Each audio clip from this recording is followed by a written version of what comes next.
अब हमारे लिए तो गुरु तुल्य भी है, पर हमारे बड़े गुरु भाई भी हैं, आयु में छोटे हैं, पर दीक्षा हमसे पहले नहीं रहा। वैसे भी संन्यास में हम तो गृहस्थी आदमी है।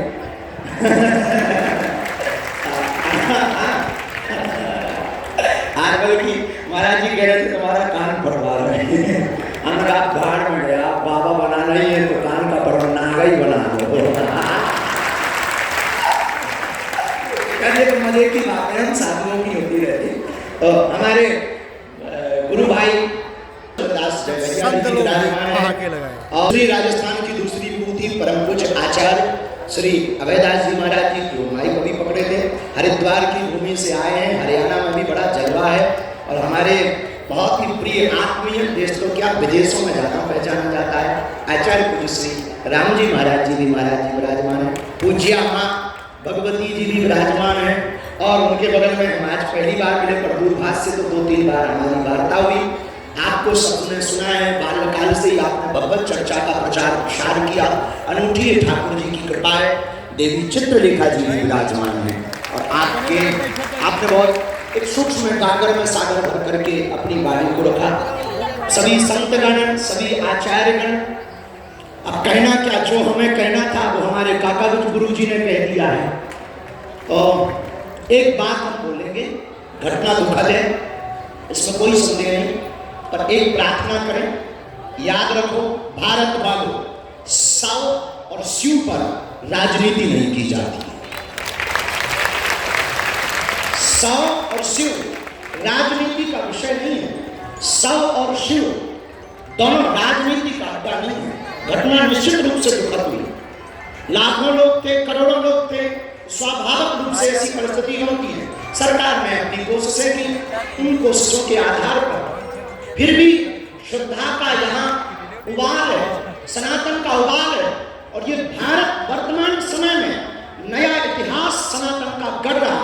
कल तक जो भारत के हिंदुओं पर मजा जाता था, वही भारत इतना अनूठा और प्रबल हो रहा है कि सनातन को गौरव की दृष्टि से देखकर परिचय प्राप्त हो रहा है, वो भी पूरे विश्व में।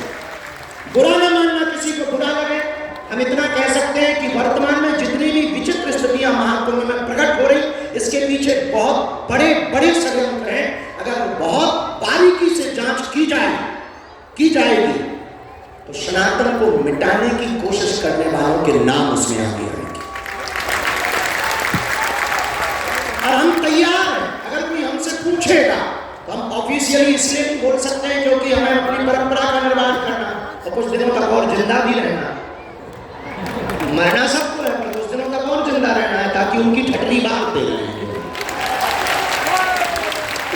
पर बहुत निंदनीय है, निश्चित रूप से जो भी घट रहा वो बहुत निंदनीय घट रहा है। पर भारत का महात्मा कितना उदार होता है, ये मौनी अमावस्या को हम सब ने देखा। सनातन कितना विराट होता है, ये हम सब ने महाकुंभ में आकर के देखा। कुछ लोग कह रहे थे ये बककोट की जमीन, हमने कहा भाई साहब ये तुम्हारे अब्बा की नहीं, हमारे पप्पा की है। अच्छा, कुछ लोग अच्छा, एक सज्जन हमसे कह रहे थे आप हिंदू मुसलमान करते हो, हम कह नो, हम तो केवल हिंदू करते, हिंदू मुसलमान तो हम करते ही नहीं। और हमें क्या पड़ी है, हम अपने सनातन का परिचय ये बताना चाह रहे हैं कि हमारा सनातन कितना विराट है, कितना अद्भुत है, कितना भव्य है, कितना दिव्य है कि तुम अपनी माताओं बहनों को मस्जिदों में एंट्री नहीं दे पाए। और हम सनातन से आते हैं कि हमारी माताएं बहनें मंच पर बैठ करके समानता के साथ बोलती है और भोग्या नहीं पूज्या मान करके स्वागत करती है। बोलो सनातन धर्म की जय। और छोड़िए भारतीय माताओं बहनों का तो हम स्वागत करते ही हैं। स्टीव जॉब्स की पत्नी भी आती है तो कमला बना करके माला पहनाकर उसका स्वागत करते हैं और उसको भी डुबकी लगवाते हैं, उसको भी। तो निश्चित रूप से विचित्र हृदय विदारक घटना है, पर हमें अपनी श्रद्धा को डिगने नहीं देना है। बहुत से हिंदुओं के अंदर एक खोट है। अभी आज हम कमेंट पढ़ रहे थे, हमको बहुत लोगों ने फोन भी किया, कुछ हमारे मित्र हैं कम्युनिस्ट बुद्धि के, वो हमसे जुड़े हुए हैं और हमें फोन लगा के कह रहे थे अब बाबा क्या कहोगे, पर्ची खोलोगे? तो हमने कहा बिल्कुल खोलेंगे। हमारे मित्र हैं, भी इस घटना पर आपका क्या विचार है? हमका देश में प्रतिदिन लोग मर रहे हैं और करोड़ों लोग मर रहे हैं, कुछ दवा के बिना मर रहे हैं और कुछ स्वास्थ्य की व्यवस्था के बिना मर रहे हैं, कुछ हार्ट अटैक से मर रहे हैं। निश्चित रूप से ये जो घटना हुई वो निंदनीय हुई है और बहुत विचित्र हुई है। पर एक बात बोले, ये महाप्रयाग है, मृत्यु सबकी आनी है, एक दिन मरना सबको है। और कोई गंगा के किनारे मरेगा तो वो मरेगा नहीं, मोक्ष पाएगा। यहाँ मरे नहीं है कोई। हाँ ये है कि असमय चलेगा तो दुख है, पर जाना तो सबको है।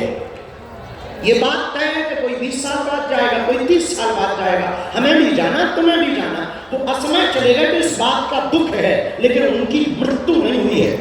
सच कहें उनको मोक्ष मिला है।